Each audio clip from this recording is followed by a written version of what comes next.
Michael Flynn pled guilty to lying to FBI agents about conversations with the Russian ambassador, a sign that he's cooperating with the special prosecutor's investigation and potentially bringing the probe into President Trump's inner circle.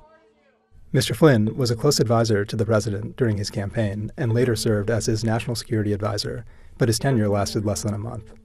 Here's a brief timeline of the events and conversations that led to Mr. Flynn's ouster from office and ultimately federal criminal charges. Donald Trump offered Mr. Flynn the post of National Security Advisor on November 18th.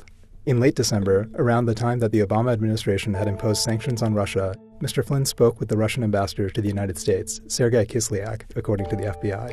Wiretaps of the phone conversations revealed that Mr. Flynn suggested to the ambassador that the removal of the sanctions would be possible.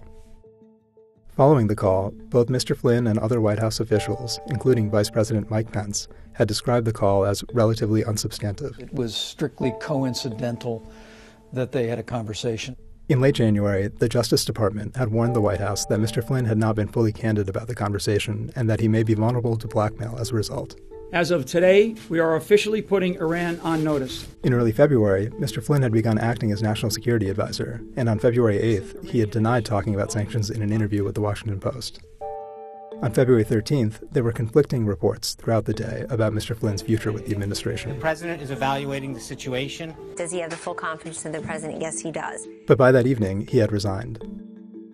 Mr. Flynn was charged with making false statements to FBI agents about discussions with the Russian ambassador, a crime that carries up to 5 years in prison. More broadly, Mr. Flynn's guilty plea is the latest indication that he's providing information to the special counsel, which may help advance the investigations that have dogged Mr. Trump's first year in office. Mr. Flynn is the fourth Trump associate to be charged.